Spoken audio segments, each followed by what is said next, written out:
Understand the playbook, continue to harp on that, continue to get better at that. There's always room for improvement. It's always room for improvement for anything. But yeah, playbook is definitely something that I feel like I'm getting more comfortable, seeing the field a lot differently, understanding where I got to be in my concept, my past concepts. Obviously not having pads on, but understanding your landmark as a running back position and try to hit it right, watching film of other backs, and try to take their part of the game, add it to mine. Coach Sherwood was talking earlier this year, and he said the biggest adjustment you might have to make is all the little adjustments that happen after the snap. I mean, are there a lot? Yeah, a lot more in the NFL. I mean, a lot more in the NFL than it was in college. It was kind of, I wouldn't say basic in college. Obviously, it's definitely more difficult in the NFL, but that's what I mean. Where I think I've come a long way with the playbook. I'm knowing where I need to go. Like that's football. You kind of guess on something because the concept is football's football. But hearing Eli change the plays and hearing Eli slide in protections or we're bumping, we're doing this, we're doing that can give you too much. But understanding that and knowing where I need to be, that's where I feel like I'm continue to grow and continue to get better at. You've been grinding for a while now, probably started last season. What are you going to do with the couple of weeks off? My sister and my twin brother and sister, well, my sister pretty much having a Sweet 16. My little brother's kind of tagged along with that. So I'm going to go home for a little bit for that. Then I'm going to train. I'm thinking either LA or Florida or a mixture of both. Saquon, Snacks said yesterday, he can't wait. I was waiting for that question. Puts the hands on and gets you know what. Yeah. What's your response to that?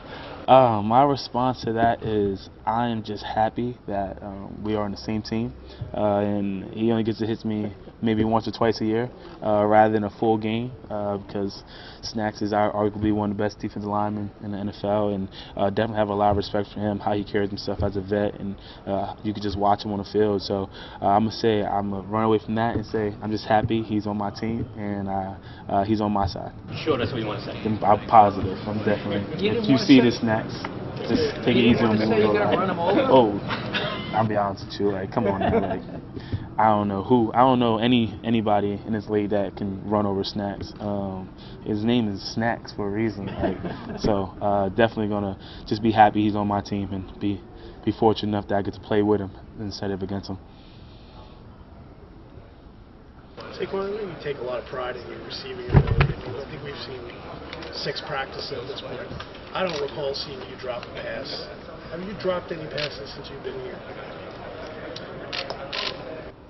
Yes, I did. I dropped one. Yeah, I dropped one. And yeah, that's something that I pride myself on. You come out every single day and you want to be perfect. And when I mean perfect, not mean a perfect player, but you want to try to go through practice without drops, without MA. But sometimes it reassures you that you got to get back to get on the jugs, catching after practice. It was a ball that I caught hundreds of times, and I dropped it. I looked, when you're trying to run upfield too quick instead of securing the catch. And I kind of worked on that after and haven't happened since. But that's just like with the part of the game. I hate making mistakes, but I love making mistakes. I love having MAs and drops because it just reassures you and made you get back on your grind and make you lock in and focus a little more. And better to happen now in practice than happen week 1 against Jacksonville or week 1 preseason against the Browns. You probably remember the details of the drop more than most of the catches, right? Yeah, I can tell you, I can't tell you the play, but it was an angle route, threw it back, caught right here. I went like this. I looked up before I tried to catch it, secure the catch, tried to go and score, got to lock it in, move on next play. Is there anything that surprised you the most about this experience so far, first time going through it? The thing that surprised me the most is how welcoming the vets are and all the players. I heard a lot from college guys that you're never going to get what you had in the college locker room. But then you hear that in high school, and you hear that from college, and you go to NFL. But then when you get to NFL, the vets, and not just the vets, not like when I mean the vets, I mean everyone besides a rookie.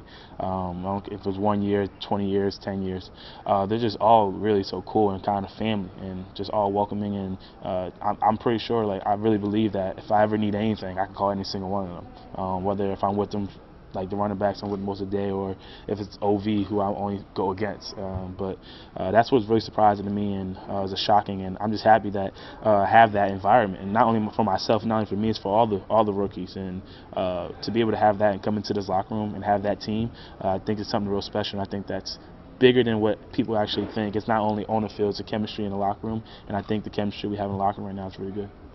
What have you learned about being a New York Giant as opposed to a Penn State Nittany Lion or a White Owl Zephyr? I mean, is there something about this market, this team, that you've learned in your time here? Yeah, two things. The first thing I've learned is the tradition here.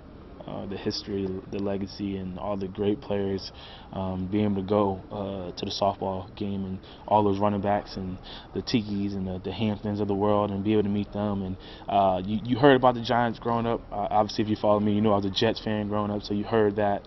Obviously I knew of the Giants, but I was kind of across wherever on the other team.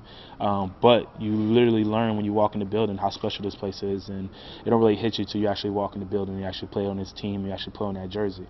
And then the second thing was just New York, being recognized more. In State College and in Whitehall, you walk around Whitehall and you recognize, and Lehigh Valley you recognize.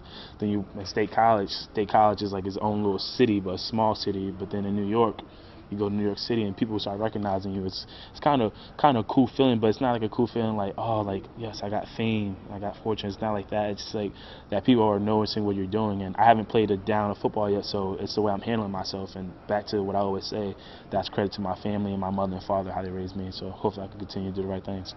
What is it that makes a good running back? I mean, we can sit up in the press box and say, oh, he didn't hit the hole fast enough, or he chose the wrong lane to run in. I mean, is it just instinct or what? Yeah, I mean, I would say instinct, and like you said, like people was like, he didn't make the right cut, he did this, he did that. Like actually being a running back and breaking down film and watching the David Johnsons, the Le'Veon Bells, and all those guys, and instinct is one, but something that I've learned also, and what Stu has been teaching me, is how to set up your blocks.